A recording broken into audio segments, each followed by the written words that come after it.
A little boy points at a millionaire CEO and says, "Mom, that's the man in your purse," and the CEO goes silent.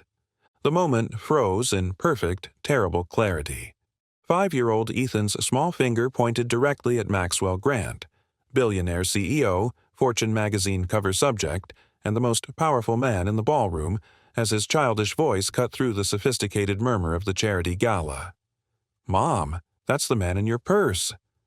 The crystal champagne flute in Sarah Miller's hand slipped, splashing expensive bubbles down her discount store dress as 100 curious eyes swiveled from her son to her burning face, then to the suddenly rigid figure of Maxwell Grant. Maxwell's carefully cultivated mask of confidence cracked for just a heartbeat, enough for Sarah to glimpse something raw and familiar beneath before his expression hardened into unreadable stone. How could Ethan possibly recognize a man they'd never met? Before we dive deep into this heartfelt story, don't forget to like and subscribe. It's free, as your support helps us create more meaningful stories for you. Enjoy the story. Sarah's heartbeat thundered in her ears like a trapped bird as she knelt beside Ethan, her trembling fingers struggling to blot the champagne from her dress. "Sweetie, that's not nice. We don't point at people." Her voice sounded foreign to her own ears, thin and shaky. "But Mom, it's him, from the picture." Ethan's insistence only made the watching crowd lean in closer, hungry for the unfolding drama. A cold sweat broke across Sarah's forehead. Picture? What picture could Ethan possibly be talking about? She fumbled for words, feeling her temporary position at Grant Enterprises evaporating with each passing second of this mortifying spectacle. "I believe my presence is required elsewhere."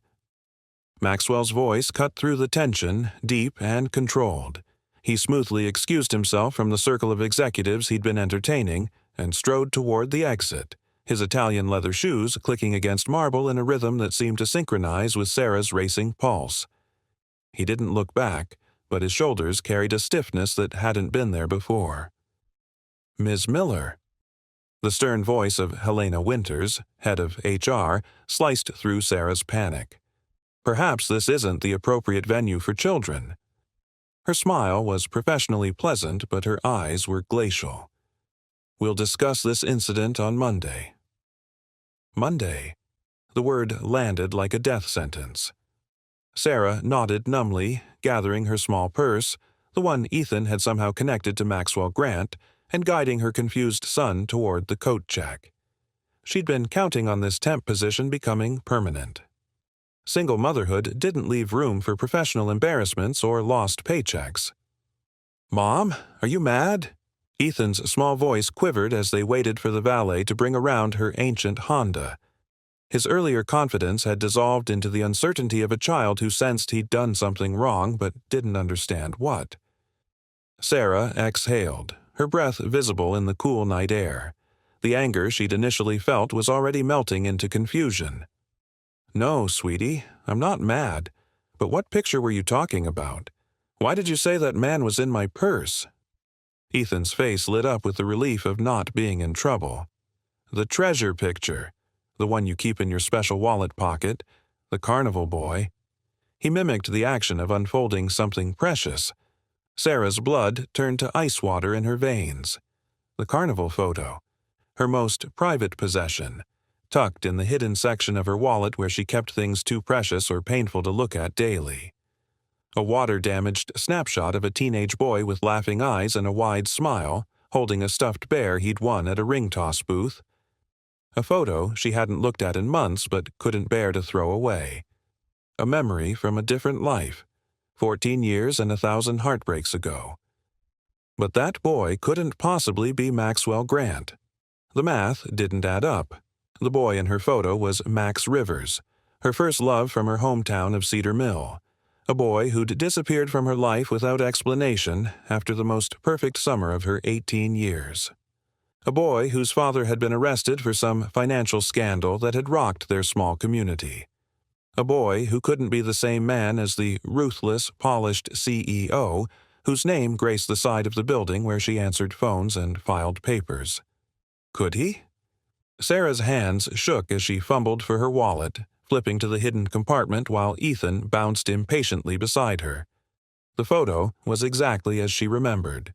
Creased, water-stained, the right side of the image blurred beyond recognition. But the left side showed that smile, those eyes. See? It's him, just without the scratchy face fur. Ethan pointed at the photo with the absolute certainty only a child could possess.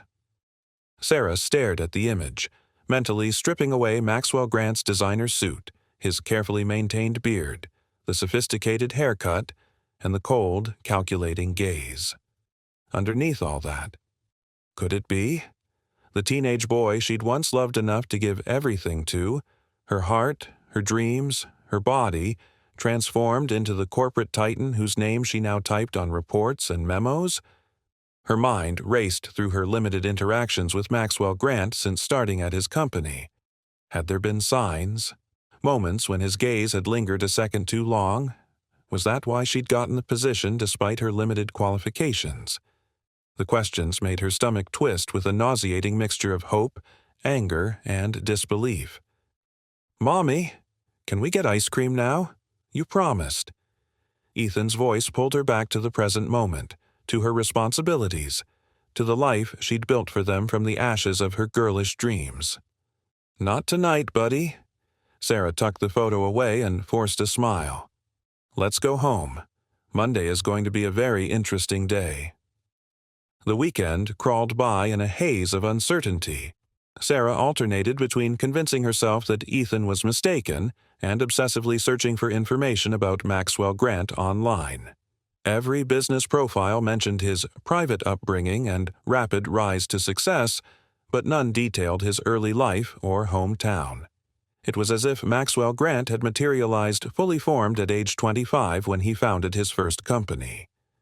As Sunday evening descended, Sarah found herself standing before her bathroom mirror, a towel wrapped around her body after a long shower, staring at her reflection as if it might hold answers. "What are you going to do?" she whispered to the woman in the glass. The dark circles under her eyes testified to 2 nights of fitful sleep. Her hand drifted to the faint stretch marks on her abdomen, silvery reminders of carrying Ethan, of becoming a mother at 19, alone and terrified but determined. If Maxwell Grant really was Max Rivers, did that mean? She couldn't let her mind go there. Not yet. Not without proof beyond a child's innocent observation and a damaged photograph. Monday morning arrived with the harsh buzz of her alarm. Sarah dressed with unusual care, selecting her most professional outfit, a navy blue skirt suit she'd splurged on for interviews. Ethan watched curiously from her bed as she applied makeup with trembling hands. "Are you going to talk to the purse man today?" he asked, hugging her pillow. Sarah met her son's eyes in the mirror, eyes whose shape and color had always reminded her of someone else. "I might," she said carefully. "But you know what? Today, let's make a special plan. You're going to spend the day with Mrs. Rodriguez next door instead of going to daycare." Ethan's face fell. "But I like my friends at daycare." "I know, sweetie, but Mommy might need to work late tonight. Or not have a job by the end of the day," she thought grimly. "And Mrs. Rodriguez has that cool train set, remember?" The morning passed in a blur of routine. Breakfast, dropping Ethan off, driving to work through traffic that seemed determined to make her late. With each mile closer to Grant Enterprises, her heart rate increased until she could feel her pulse fluttering visibly in her neck. The company's glass and steel headquarters loomed before her, sunlight reflecting off its windows like the facets of a massive diamond. Sarah parked in her usual spot, grabbed her purse, and hesitated. After a moment's deliberation, she removed the photo from its hiding place and slipped it into her jacket pocket. Whatever conversation awaited her today, she wanted that tangible piece of the past close at hand. The elevator ride to the 32nd floor felt like ascending to her own execution. Each ping announcing another floor passed made Sarah's stomach clench tighter. When the doors finally slid open to the executive level, a place she'd visited only once before during her initial company tour, She hesitated long enough that the doors began to close again. She thrust her arm forward, catching them at the last second. "Pull yourself together," she whispered, stepping into the hushed corridor of power where thick carpet absorbed the sound of her footsteps and original artwork adorned walls of mahogany and glass. Sarah had expected to be summoned by Helena from HR. Instead, her desk phone had rung precisely at 9:05 a.m. with a message that chilled her more than any reprimand could have. "Mr. Grant would like to see you in his office at 9:30, 32nd floor, end of the hall." The receptionist's voice had been professionally neutral, giving no hint whether this meeting meant termination, interrogation, or something entirely different. Maxwell Grant's assistant, a sleek woman in her 50s whose immaculate appearance always made Sarah feel slightly disheveled, looked up as she approached. "Ms. Miller, he's expecting you." Her expression revealed nothing as she pressed a button on her desk. The massive double doors to Maxwell's office swung open silently, revealing a space larger than Sarah's entire apartment. Floor-to-ceiling windows offered a panoramic view of the city, the morning light streaming in to illuminate a minimalist kingdom of glass, steel, and subtle power.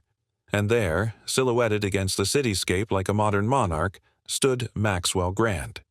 He didn't turn immediately. "Close the door behind you, Ms. Miller." His voice sent an involuntary shiver down her spine, deeper than she remembered from their brief encounters, yet with an undertone that tugged at buried memories. Sarah closed the door and took 3 hesitant steps into the room, stopping beside one of the sleek visitor chairs facing his desk. When Maxwell finally turned, his expression was unreadable, his posture perfect in his tailored charcoal suit. Nothing in his appearance suggested the carefree boy with the carnival prize. This man was sculpted from ambition and control, his beard neatly trimmed, his eyes calculating rather than warm. "Please, sit." He gestured to the chair beside her. Sarah sank into it, her back rigid, hands clasped tightly in her lap to stop their trembling. "Mr. Grant, about Saturday night." "Your son." Maxwell interrupted, moving to sit not behind his imposing desk but in the chair opposite hers. The unexpected proximity made Sarah's breath catch. "Ethan, correct? How old is he?" The question knocked her off balance. 5, she answered automatically. "He'll be 6 in August." Something flashed across Maxwell's face, too quick to identify. "He's quite observant for his age." Sarah swallowed, uncertain how to navigate this conversation. Was this his way of leading up to her dismissal? A bizarre form of corporate small talk before the axe fell? "Mr. Grant, I want to apologize for the disruption. I had no choice but to bring him. My babysitter canceled last minute, and I didn't want to miss the event since attendance was strongly encouraged for all staff." Maxwell's eyes, hazel with flecks of gold that caught the sunlight, studied her with unsettling intensity. "Your son mentioned a picture." The directness of his statement left no room for evasion. Sarah felt the weight of the photograph in her pocket, burning like a coal against her chest. "Children say the strangest things," she attempted weakly. "Do they?" Maxwell leaned forward slightly, his cologne, expensive and subtle, reaching her senses. "Or do they simply see what adults have trained themselves to overlook?" Sarah's heart hammered against her ribs. This wasn't the conversation she'd prepared for. There was no HR representative present, no discussion of professional boundaries or company image. Just this strange, probing exchange that danced around the edges of a much more personal question. "Ms. Miller, Sarah." The use of her first name sent another jolt through her system. "May I see what your son was referring to?" The moment stretched between them, taut with unspoken implications. Sarah could lie, could claim Ethan had imagined it all. She could protect the last shred of dignity in what was surely her final hour at Grant Enterprises. Instead, her fingers moved to her jacket pocket, retrieving the worn photograph and placing it on the glass coffee table between them. Maxwell didn't reach for it immediately. He stared at the faded image, his breathing visibly changing, becoming shallower, quicker. When he finally extended his hand, the slight tremor in his fingers betrayed the first crack in his perfect composure. "Where did you get this?" His voice was barely above a whisper as he held the photograph, his thumb brushing over the water-damaged portion with something like reverence. "You know where." Sarah found her courage rising to meet the moment. "Cedar Mill Summer Carnival, 2010. You won that ridiculous bear at the ring toss after spending nearly $50. You said it was worth every penny to see me smile." Maxwell's eyes snapped up to meet hers, the corporate mask slipping to reveal raw shock beneath. Sarah Miller, he breathed as if seeing her clearly for the first time. "From Cedar Mill High. You were the girl you left without a word? The one who waited by the phone for weeks?" "Yes." 14 years of abandonment and unanswered questions hardened her voice. "What I can't figure out is how Maxwell Grant, corporate wunderkind, connects to Max Rivers, the boy who disappeared after his father's arrest." The photograph trembled in his hand. "You knew about that?" "The whole town knew, Max." The old nickname slipped out unintentionally. It was the biggest scandal Cedar Mill had seen in decades. Investment fraud, misappropriation of client funds, but by the time the story broke, you and your mother had vanished. No forwarding address, no goodbye. Maxwell, or Max, placed the photo carefully back on the table between them. When he looked up, his expression had transformed. The polished veneer of Maxwell Grant had fallen away completely, revealing glimpses of the boy she'd once known in the crinkles around his eyes, in the vulnerable set of his mouth. "I wanted to call you," he said quietly. "Every day for years, I wanted to. But you didn't." Sarah fought to keep her voice steady despite the emotional tempest building inside her. "And now, 14 years later, you're my boss, and my son." She stopped abruptly, the words catching in her throat. "Your son recognized me from a photograph you've kept all these years." Maxwell's voice held a question he hadn't directly asked. Sarah stood suddenly, unable to remain still with the enormity of what was happening. She moved to the window, staring out at the city below where people continued their ordinary lives, unaware of the seismic shifts occurring 32 floors above them. "Why did you hire me, Maxwell? Was it coincidence? Or did you know exactly who I was when my application crossed your desk?"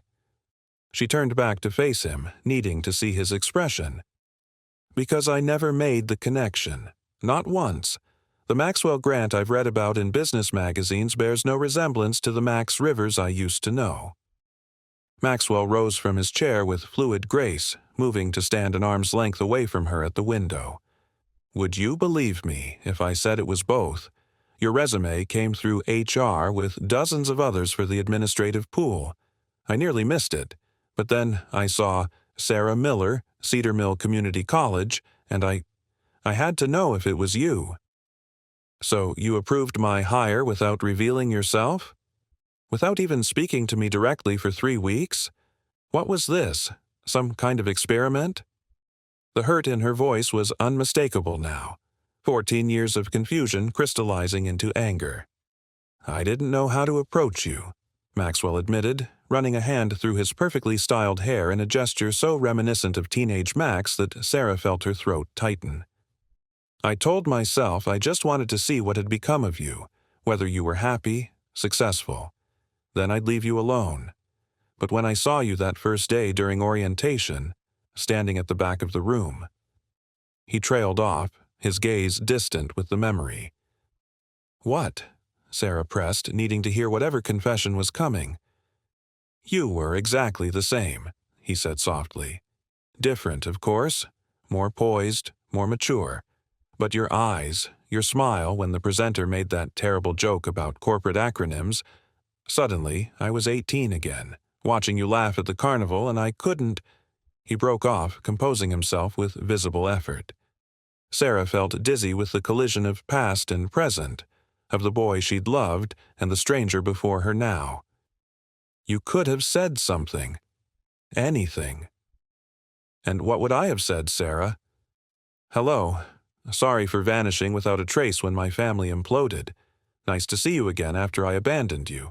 By the way, I'm your boss now. Bitterness edged his voice. I built Maxwell Grant from nothing when Max Rivers became too painful to live with. I erased that life, the shame, the poverty, the whispers that followed us when we fled to my grandmother's apartment in Queens. The mention of Queens triggered something in Sarah's memory.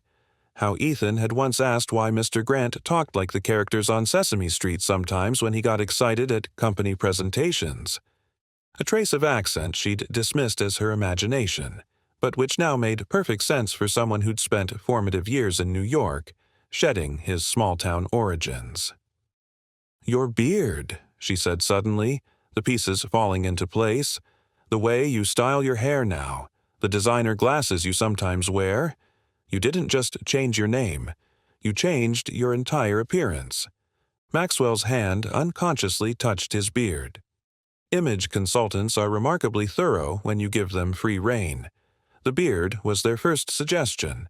Apparently, I have a distinctive jawline that needed softening for a more authoritative look. A flash of self-deprecation crossed his face. It worked. No one from the old life has ever recognized me. Until your son. The mention of Ethan brought Sarah crashing back to the most critical question hanging between them, the one she'd avoided for 5 years while raising her son alone. Ethan was born in August 2018, she said quietly, watching Maxwell's face with laser focus. I found out I was pregnant 3 weeks after you disappeared. The color drained from Maxwell's face as the implications hit him with physical force. He gripped the edge of his desk, his knuckles turning white. Are you saying— I don't know what I'm saying, Sarah interrupted, suddenly terrified of the conversation they were having, the ground shifting beneath her feet. I'm saying my son recognized you from a photograph I've kept hidden for years. I'm saying the timing would match. I'm saying I never told anyone who his father was because I genuinely didn't know how to find you. Maxwell sank slowly into his chair, the perfect posture of Maxwell Grant giving way to the overwhelmed slouch of a man whose carefully constructed reality was crumbling. I have a son? The words came out strangled, barely audible. Maybe, Sarah said, her protective instincts flaring. I don't know, and even if biology suggests it, that doesn't automatically make you his father. Being a father requires more than DNA, Maxwell.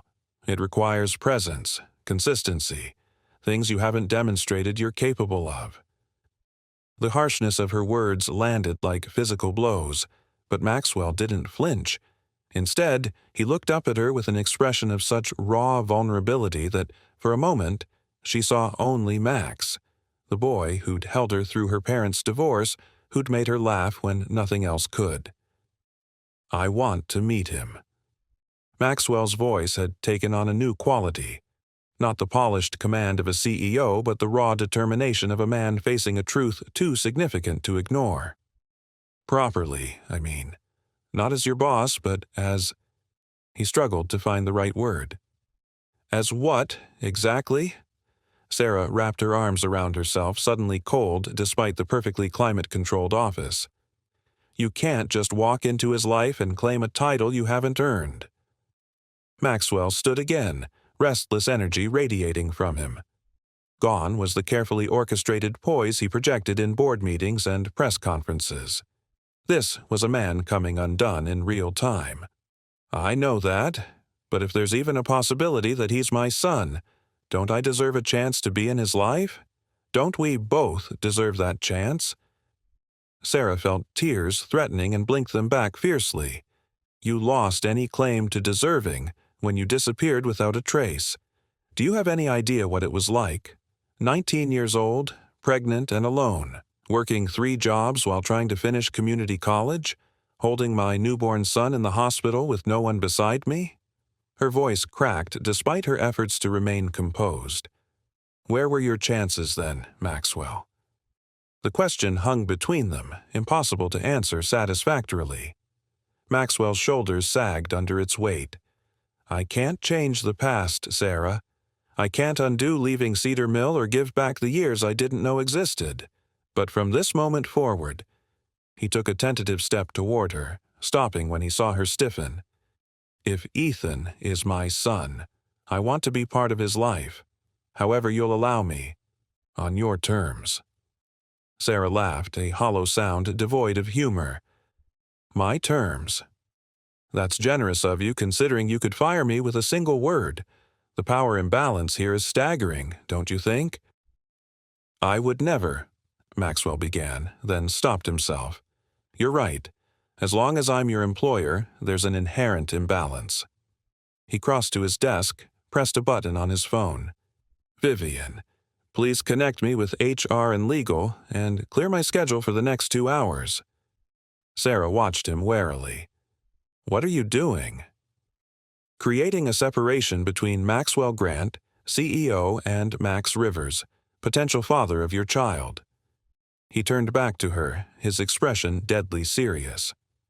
"I can have you transferred to a different department with a substantial raise, reporting to someone else entirely. Or, if you prefer, I can arrange a position of equal or better standing at any of a dozen partner companies where my name on a recommendation would open any door you choose." The ruthless efficiency with which he proposed rearranging her career took Sarah's breath away.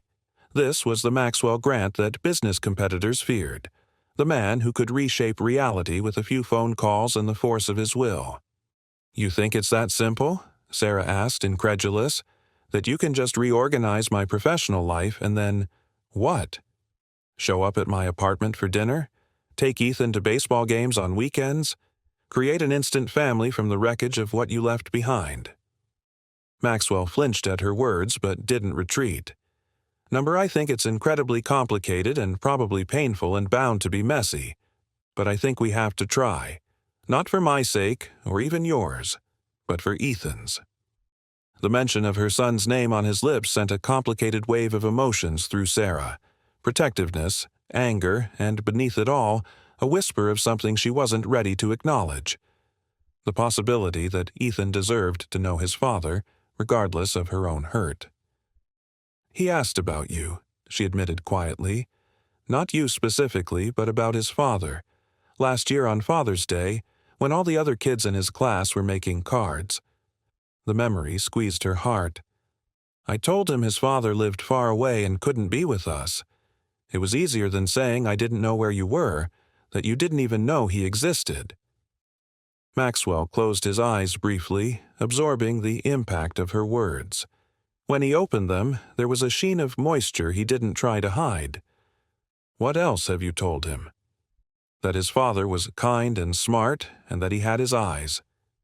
Sarah hadn't meant to reveal that last part, but there it was, the observation she'd made the first time she'd held her newborn son.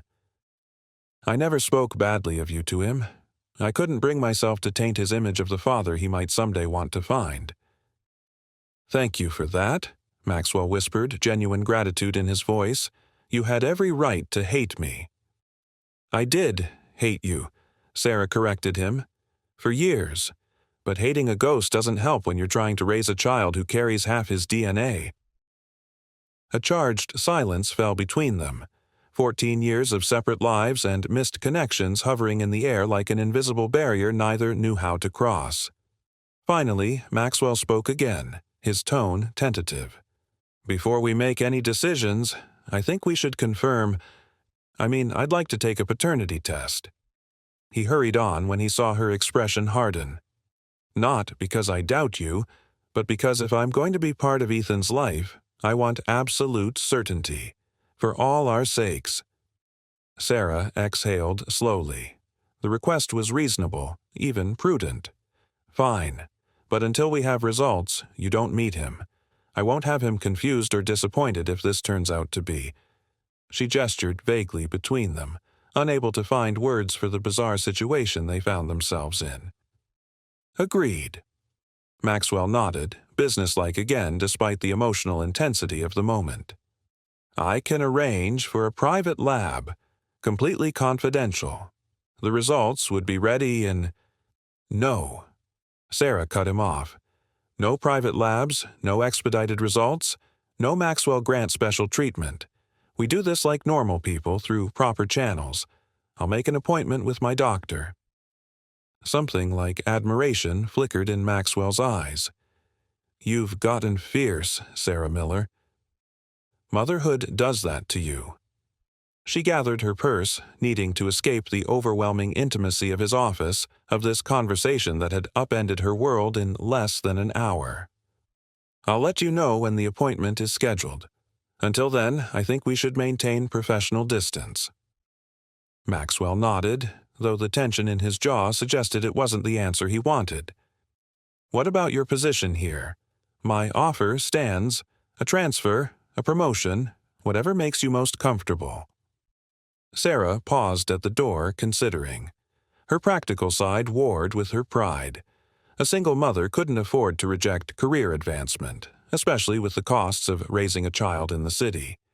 But the thought of accepting favors from Maxwell, of owing him anything, made her stomach turn.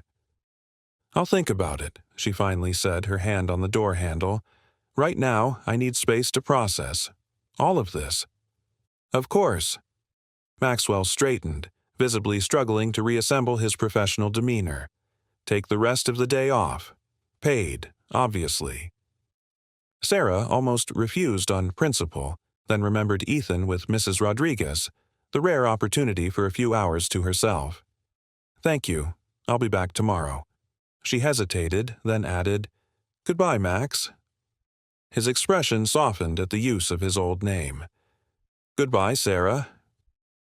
The trip home passed in a blur, Sarah's mind too overwhelmed to register the familiar route. She found herself sitting in her parked car outside her apartment building, keys still in the ignition, unsure how long she'd been there. Max Rivers was Maxwell Grant. Maxwell Grant might be Ethan's father. The simple facts repeated in her mind like a broken record, failing to become more comprehensible with repetition. Her phone chimed with a text message. Unknown number. This is my personal cell. In case you need to reach me directly. -MG. Sarah stared at the message, at the evidence that this morning's surreal encounter hadn't been a stress-induced hallucination. She saved the number without responding, then dragged herself from the car and up to her apartment. The empty rooms were a blessing, a chance to fall apart without worrying about staying strong for Ethan. She sank onto her shabby couch, the one she'd been meaning to replace for years if only her budget would allow it, and finally let the tears come. They weren't simple tears of joy or sorrow, but complex, messy tears that carried 14 years of single motherhood, of wondering, what if, of building a life from broken pieces. Tears for the girl she'd been, naive enough to believe in summer love. Tears for Ethan, who deserved more than she alone could give him. And yes, tears for Max, the lost boy who'd transformed himself into Maxwell Grant, erasing his past so thoroughly that his own former girlfriend hadn't recognized him. When the storm passed, Sarah found herself lying on the couch, emotionally drained but strangely clear-headed. The practical questions began to surface through the emotional haze. How would she explain this to Ethan if the test confirmed Maxwell was his father? What boundaries would she need to establish? How could she protect her son from the potential pain of allowing someone new into his heart, someone who'd already proven capable of disappearing? Her phone chimed again. Another text from Maxwell. I realize I've upended your life twice now. I'm sorry. Whatever happens next, I promise not to disappear again. Not from your life, and especially not from Ethan's, if I'm fortunate enough to be part of it. The message was so earnest, so different from the corporate speak she'd grown accustomed to from Maxwell Grant, that Sarah felt her resolve wobble. She remembered Max at 18, passionate, kind, full of dreams despite his father's controlling nature. She'd loved that boy with the uncomplicated wholeness of first love. But the man she'd faced today was a stranger wearing familiar eyes, A powerful, wealthy stranger who could give Ethan opportunities she'd never be able to provide. Private schools, college funds, a future unburdened by the financial insecurity that had defined Sarah's own life. Was that reason enough to let him into their carefully balanced world? The question haunted her through the afternoon as she cleaned the apartment, sorted laundry, performed the mundane tasks of her life while her mind grappled with its new reality. By the time she walked to Mrs. Rodriguez's apartment to collect Ethan, she'd made at least one decision. She would accept Maxwell's offer of a transfer and promotion. Not as a favor, but as what she deserved. What she would have earned anyway if life had dealt her different cards. Ethan bounded into her arms, smelling of cookies and crayons, chattering excitedly about the trains he'd played with. Sarah held him tighter than usual, breathing in the precious scent of her son while he squirmed with the impatience of a 5-year-old with stories to tell. "Did you talk to the man from your purse?" he asked suddenly as they walked home hand in hand, the question so innocent yet so loaded that Sarah nearly stumbled. "I did," she answered carefully. "His name is Mr. Grant. He's my boss at work." Ethan nodded as if this confirmed something he'd known all along. "He looked sad when he saw me." "Why was he sad, Mommy?" Sarah's heart contracted painfully. Even at 5, Ethan noticed things most adults missed. "Sometimes grown-ups feel sad about things that happened a long time ago," she said, trying to find words simple enough for him to understand. "Mr. Grant and I used to know each other when we were much younger." "Was he your friend?" Ethan asked, jumping over a crack in the sidewalk. "Friend, boyfriend, first love, father of her child." The possible answers swirled in Sarah's mind, none of them adequate. "Yes," she finally said, "he was my friend." "Is he your friend now?" The question hung in the cool evening air, deceptively simple yet impossible to answer honestly. "I don't know yet," Sarah admitted. "We're figuring that out." Ethan seemed satisfied with this answer, his attention already diverted to a dog being walked across the street. But Sarah knew the questions would only get more difficult from here. If the paternity test confirmed what she already suspected, how would she explain to her son that the man from her purse was actually his father? How could any 5-year-old understand the complicated history that had kept them apart? Later that night, after Ethan was asleep, Sarah found herself sitting on the edge of her bed, staring at Maxwell's text messages. Her thumb hovered over the screen, uncertain whether to respond. What could she possibly say that would adequately address the seismic shift that had occurred in both their lives? Finally, she typed, "I made an appointment for Friday at 4 p.m. Citywide Medical Center doctor, Chen's office. If you're serious about this, be there." The response came almost immediately. "I'll be there. Thank you, Sarah." 3 simple words that carried the weight of possibility. Sarah placed her phone on the nightstand and curled up on her bed, listening to Ethan's soft breathing from the small bedroom across the hall. Whatever happened next would change both their lives irrevocably. The thought terrified and exhilarated her in equal measure. For the first time in 14 years, the future held more than just the daily struggle to provide and protect. It held questions, possibilities, and the ghost of Max Rivers stepping out of the past and into their lives, for better or worse. Friday arrived with the weight of destiny. Sarah had spent the week in a strange limbo, going through the motions at work while avoiding Maxwell with practiced precision. He'd respected her request for distance, communicating only through brief professional emails about her transfer to the marketing department, a lateral move with a 30% salary increase that had made her immediate supervisor raise eyebrows but ask no questions. The city medical center loomed before her, a sterile behemoth of concrete and glass. Sarah checked her watch. 3:50 p.m. She'd arranged for Ethan to stay late at daycare, telling the staff she had a doctor's appointment. Not a lie, but not the whole truth either. "Ms. Miller?" A familiar voice made her turn. Maxwell stood a few feet away, dressed not in his usual tailored suit but in dark jeans and a simple button-down shirt, as if he'd made a conscious effort to appear less intimidating.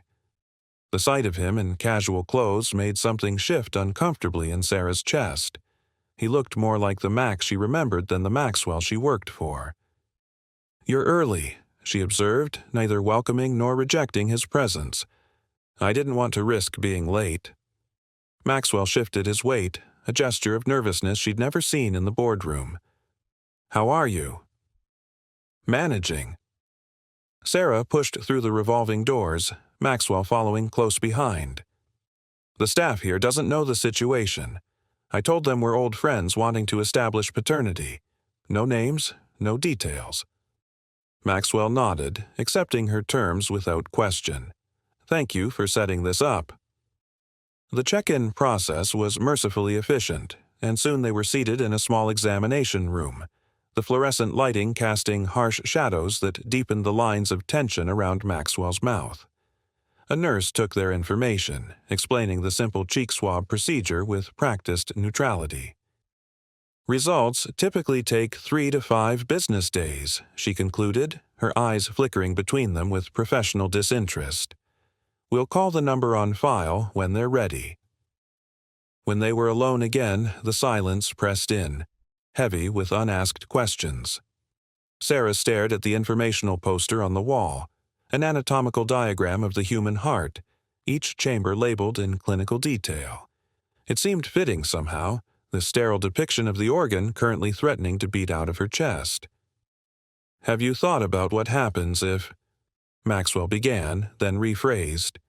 "When the results come back, what would you like the next steps to be?" Sarah met his gaze directly. "If you're asking whether I'll let you meet Ethan, the answer is yes. Regardless of my feelings about you disappearing, he deserves to know his father." She paused, gathering her thoughts. "But it would need to be gradual. He's 5, Maxwell. His world is small and carefully structured. I won't have that disrupted by a parade of broken promises or inconsistent attention." "I understand," Maxwell said quietly.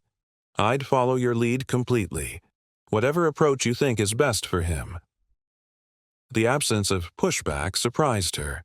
The Maxwell Grant she'd observed from a distance these past weeks thrived on control, on bending situations to his will. Yet here he sat, ceding all authority to her without hesitation. "There's something else we need to discuss." Sarah forced herself to broach the topic she'd been dreading. "Ethan doesn't know he might meet his father. I couldn't tell him until I was certain. But if the test confirms it, I'll need time to prepare him before you meet." Maxwell nodded, his expression solemn. "Of course. How will you explain it to him?" "Simply, honestly." Sarah had rehearsed the conversation in her mind 100 times this week. That his father didn't know about him before, but now he does, and he wants to meet Ethan very much. "Will you—" Maxwell hesitated. "Will you tell him who I am? My position, I mean." The question revealed a vulnerability Sarah hadn't anticipated. "You're worried he'll only be interested in what you can give him?" "No." Maxwell shook his head firmly. "I'm worried that my public persona might overwhelm him. Maxwell Grant comes with baggage, expectations, attention, a certain image. I don't want that to be what he sees first." For the first time since their reunion, Sarah felt a twinge of empathy for the man beside her. How lonely it must be to wonder if people valued you for yourself or your position, to question whether genuine connections were even possible from within the golden cage of success. "I'll tell him you're someone I knew a long time ago who now works at the same company as me," she decided. "The rest can come later, when he knows you as a person first." Relief softened Maxwell's features. "Thank you." The door opened as the technician entered with sample kits. The procedure was quick. Sterile swabs brushed against inner cheeks, sealed in labeled containers, forms signed. The mundane medical choreography belied the profound implications of what they were doing. As they stepped back into the afternoon sunlight, Sarah felt oddly untethered, as if the simple act of providing DNA samples had already altered the fabric of her reality, regardless of what the results might show. "Can I drive you home?" Maxwell offered, gesturing toward a sleek black car where a driver waited patiently. Sarah shook her head. "I need to pick up Ethan from daycare, and I think we should maintain our distance until we have the results." Disappointment flickered across Maxwell's face, quickly masked. "Of course, He ran a hand through his hair, disturbing its perfect arrangement. "The waiting is going to be difficult." "Try 14 years of waiting," Sarah replied more sharply than she'd intended. She softened her tone. "Sorry, that wasn't fair." No, it was entirely fair. Maxwell's gaze was steady, accepting her rebuke without defense. "I can't imagine what these years have been like for you, Sarah. Raising a child alone, working multiple jobs. If Ethan is my son, I've missed everything. His first steps, first words, first day of school." "You have," Sarah confirmed, unable to soften this truth. "But he's still young. There's a lot of firsts still to come, if you're committed to being there for them." "I am." The simple statement carried the weight of a vow. Sarah nodded, allowing herself to believe him, at least provisionally. "I should go." "Sarah." Maxwell took a half-step toward her, then stopped himself. "Whatever the results show, I want you to know that seeing you again, learning about Ethan, it's like waking up from a 14-year sleepwalk. I've been Maxwell Grant for so long I'd forgotten who Max Rivers was, but he's still in here somewhere." He tapped his chest lightly. "And he never forgot you." The words struck Sarah with physical force, unlocking memories she'd carefully walled away: moonlit swims in the quarry, whispered promises in the back of his mother's station wagon, the delirious certainty of young love that believed it could overcome anything. "Goodbye, Maxwell," she said, unable to respond directly to his confession. She turned away quickly, unwilling to let him see how deeply his words had affected her. The days that followed stretched like taffy, simultaneously dragging and racing by.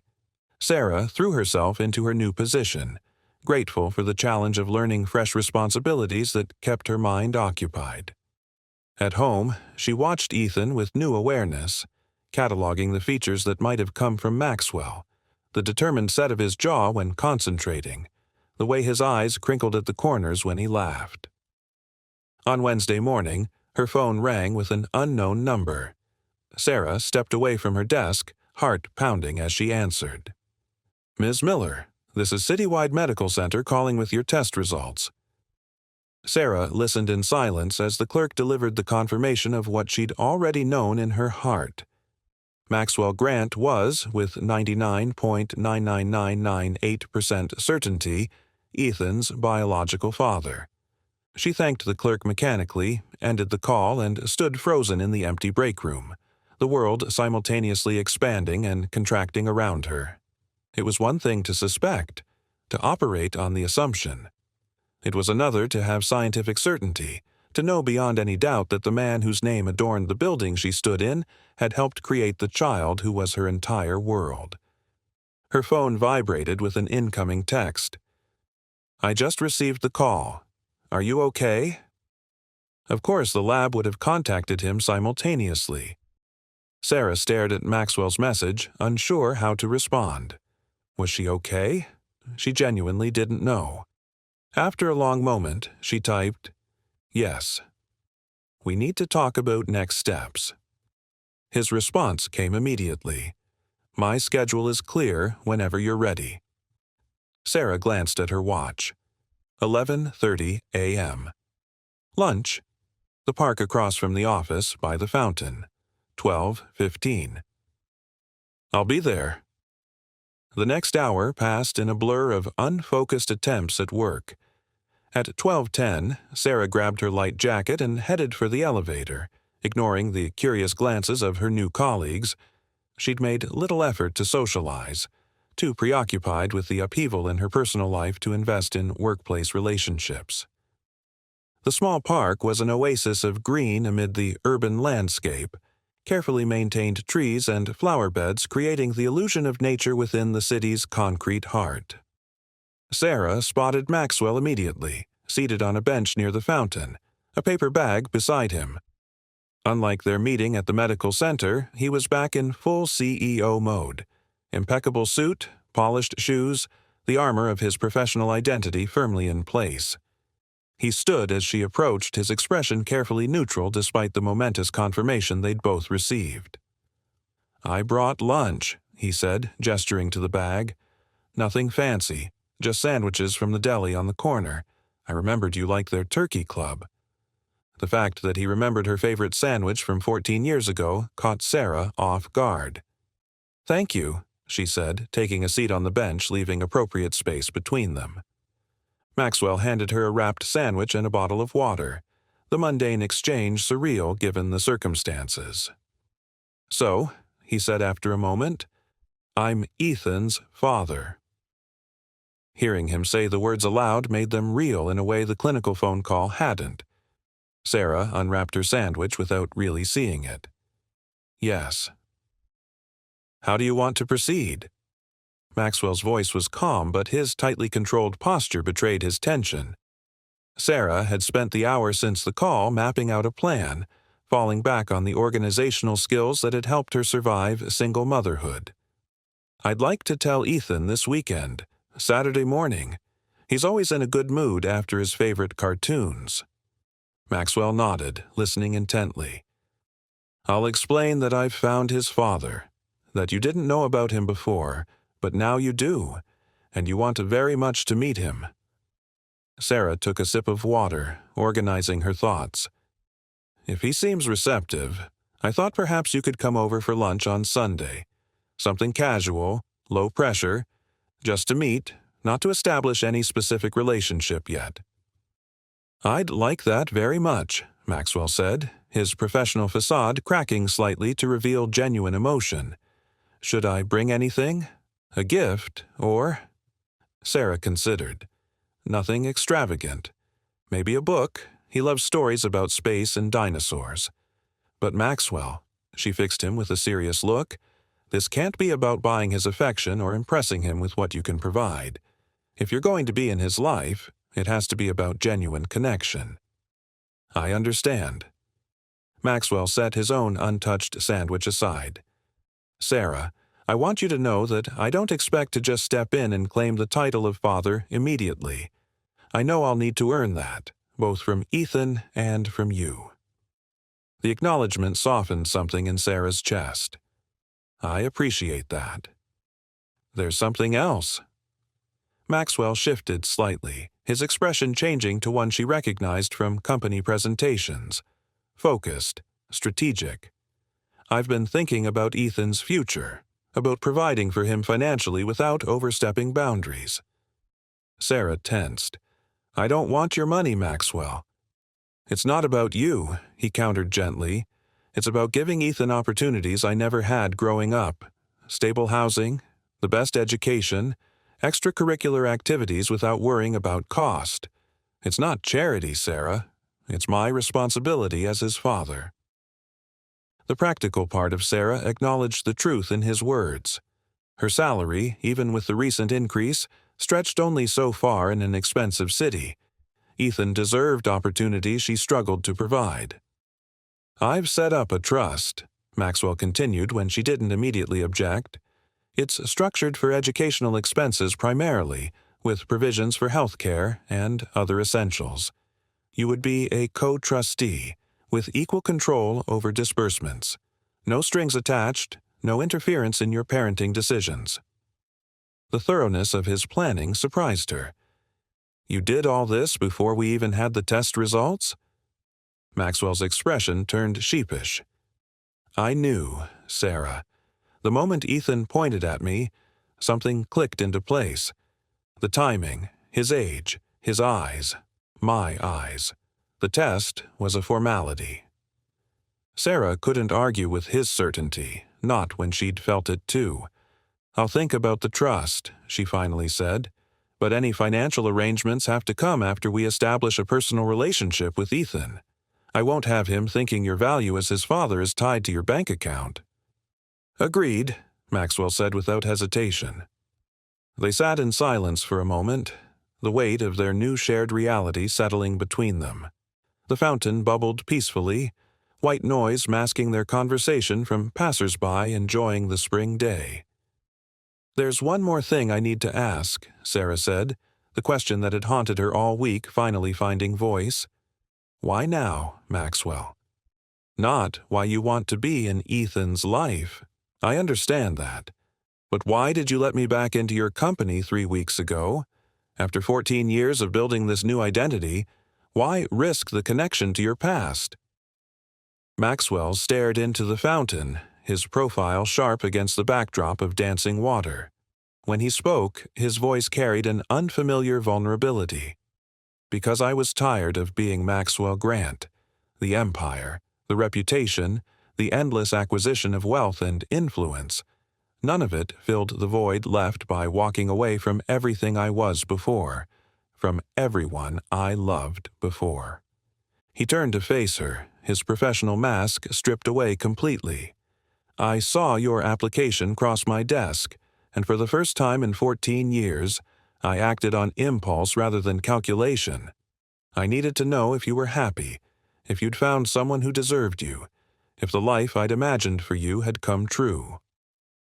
The raw honesty of his admission left Sarah speechless. This was Max speaking now, not Maxwell, the boy who'd read poetry to her under summer stars, who'd dreamed of changing the world before his father's crimes had changed his world instead. "And what did you find?" she finally asked, her voice barely above a whisper. "I found that you're even stronger and more beautiful than the girl I left behind," Maxwell said softly, "and that I still have so much to make up for." The moment stretched between them, 14 years of separate lives suddenly collapsing into a single point of connection. Sarah felt herself teetering on the edge of something dangerous. Forgiveness, perhaps, or something more complicated that she wasn't ready to name. "We should get back," she said, standing abruptly, needing distance from the intensity of his gaze. "I'll text you Saturday, after I've spoken with Ethan, let you know how he takes the news and confirm about Sunday." Maxwell rose as well, respecting her retreat without comment. "Thank you, Sarah, for giving me this chance with him." "He's the one giving you the chance," Sarah corrected gently. "I'm just not standing in the way." As they walked back toward the Grant Enterprises building, Sarah found herself wondering what Ethan would make of the man beside her. Would he see the powerful CEO, the lost teenage father, or some combination of both? And what would Maxwell see when he looked at the son he never knew existed? Sunday would begin to answer those questions, for better or worse. Their separate worlds were about to collide in ways none of them could fully predict, with a 5-year-old boy at the center of the impact. Saturday morning dawned bright and clear, sunlight streaming through the thin curtains of their apartment. Sarah had barely slept, rehearsing her conversation with Ethan countless times through the night. Now, as she prepared his favorite breakfast, chocolate chip pancakes shaped like dinosaurs, her hands trembled slightly with the weight of what she was about to share. Ethan sat at their small kitchen table, his legs swinging freely, cartoon characters chattering from the tablet propped against the fruit bowl. His dark hair was still tousled from sleep, those hazel eyes, Maxwell's eyes, wide with delight at the special weekend breakfast. "These are awesome, Mom," he exclaimed, drowning his pancake brontosaurus in maple syrup. "Is it a special day?" Sarah took a deep breath, sliding into the chair across from him. "Actually, sweetie, I do have something important to talk to you about." Ethan looked up, curiosity replacing his breakfast excitement. "Am I in trouble?" "No, not at all." Sarah reached across the table to touch his small hand. "Do you remember when you asked me about your dad? About why he wasn't with us?" Ethan nodded solemnly, his fork pausing midair. "You said he lived far away and didn't know about me." The simplicity of his recollection squeezed Sarah's heart. "That's right. Well, something amazing has happened. She paused, searching for words a 5-year-old could understand. Your dad didn't know about you before, but now he does, and he wants very much to meet you. Ethan's eyes widened, syrup-covered fork forgotten in his hand.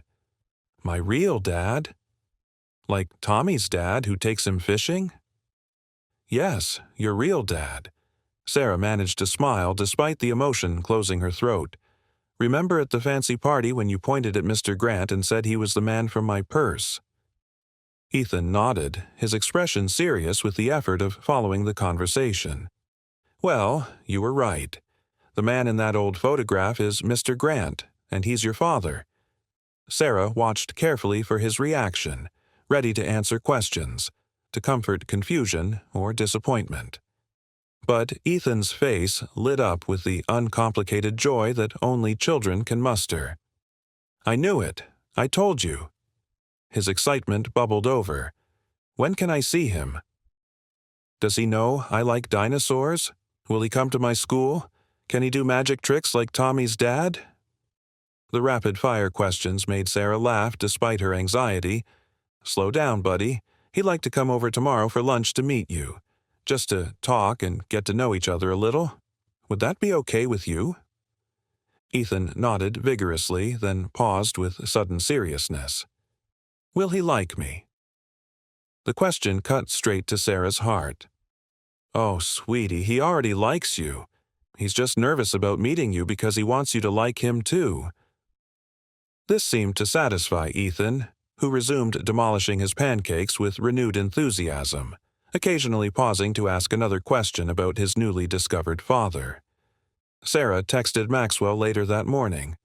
Told Ethan, he's excited to meet you. Lunch tomorrow at 12:30. Our address is 347 Westbrook Avenue, apartment 3B. Maxwell's response came quickly. I'll be there. Thank you, Sarah. Sunday arrived with a nervous energy that filled their small apartment. Sarah found herself cleaning already clean surfaces, rearranging furniture, second-guessing the simple lunch she'd prepared. Ethan bounced from activity to activity, unable to focus on anything for more than a few minutes, occasionally asking what time it was with an impatience that both amused and concerned her. At precisely 12:25, the buzzer rang. Sarah's stomach clenched as she pressed the intercom. Hello. It's Maxwell. His voice sounded different through the tinny speaker, less commanding, more uncertain. Sarah buzzed him in, then knelt before Ethan, straightening his favorite dinosaur t-shirt unnecessarily. Remember, sweetie, this is just a regular lunch. You can ask questions, but there's no pressure. We're all just getting to know each other. Ethan nodded solemnly, then broke into a wide grin as a knock sounded at their door. Sarah took a deep breath, crossed the small living room in a few steps, and opened the door. Maxwell stood in the hallway, looking simultaneously like the powerful CEO she'd come to know and a stranger she'd never met before. He wore casual clothes, dark jeans and a simple blue button-down shirt, and held a colorfully wrapped package in his hands. But it was his expression that struck her most, a mixture of terror and hope that humanized his usually controlled features. Hi, he said simply, his eyes moving past her to the small figure half hidden behind her legs. Come in, Sarah stepped aside, placing a gentle hand on Ethan's shoulder.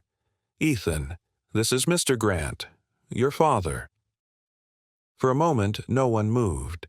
Maxwell seemed frozen in the doorway, staring at the child who was undeniably his, while Ethan studied the tall stranger with open curiosity. Then Ethan stepped forward, tilted his head slightly, and asked with perfect directness, If you're my dad, why do you look different than in Mom's picture? The simple question broke the tension. Maxwell laughed softly, entering the apartment and crouching down to Ethan's level. I grew up, got older, and I grew this. He gestured to his beard with a self-deprecating smile. Ethan reached out hesitantly, then drew back his hand. Can I touch it? Of course. Maxwell leaned forward slightly, allowing Ethan's small fingers to pat his beard cautiously. "It's scratchy," Ethan declared, his verdict delivered with scientific certainty. "It is," Maxwell agreed, his eyes suspiciously bright. "I brought you something." He held out the package. "Your mom told me you like space and dinosaurs." Sarah watched the exchange from a few steps away, her heart in her throat. There was something surreal about seeing them together, father and son, strangers becoming family before her eyes. Ethan tore open the wrapping paper with typical 5-year-old enthusiasm to reveal a large, beautifully illustrated book titled Dinosaurs of the Solar System, a whimsical blend of his two favorite interests. "Wow!" Ethan's eyes widened as he flipped through the pages, each one showing imagined dinosaurs adapted to different planets. "Look, Mom, this one has 3 eyes because Jupiter has 3 suns." "That's amazing," Sarah said, catching Maxwell's eye over Ethan's head.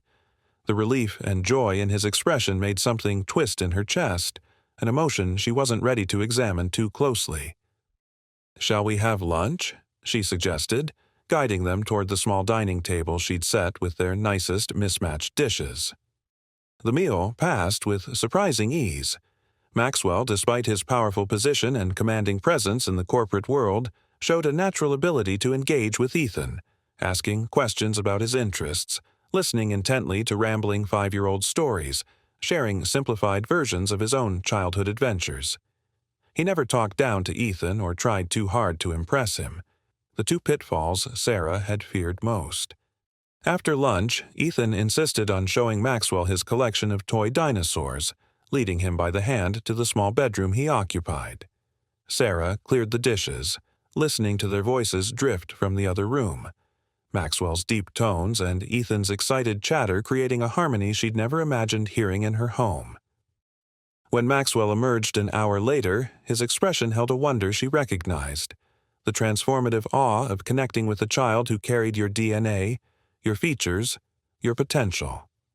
"He's incredible," Maxwell said quietly as Ethan became absorbed in a new game involving dinosaurs exploring Mars. "So smart, so curious. You've done an amazing job, Sarah." "He makes it easy," she replied, though the compliment warmed her. "He liked you." "Really?" The uncertainty in Maxwell's voice, so at odds with his public persona, touched something in Sarah she'd thought long buried. "Really?" She offered a small smile. "He's already asked when you're coming back." Maxwell's face lit up before he carefully controlled his reaction. "And what did you tell him?" "That we'd figure out a schedule. Maybe you could take him to the park next weekend?" Sarah suggested, the words feeling both monumental and mundane. "I'd like that very much." Maxwell glanced toward Ethan, then back to her. "Sarah, I know we have a complicated history, and I don't expect you to forgive me overnight for disappearing. But watching you with him today, seeing the life you've built despite everything, I want you to know I'm in awe of you." The sincerity in his voice caught her off guard. For a moment, she glimpsed Max beneath Maxwell's polished exterior, the boy who'd made her feel seen when no one else had, whose heart had seemed too big for his body. "We should take this one step at a time," she said carefully. "Focus on building your relationship with Ethan." Maxwell nodded, accepting her boundaries without pushing. "Of course." When it was time for him to leave, Ethan surprised them both by throwing his arms around Maxwell's legs in a spontaneous hug. "Bye, Dad," he said simply, testing the word with childish directness. Maxwell froze for a heartbeat, then crouched down to return the hug properly, his eyes meeting Sarah's over Ethan's shoulder. The naked vulnerability in his expression made her look away, afraid of what her own face might reveal. "I'll see you soon, buddy," Maxwell promised, his voice slightly rough.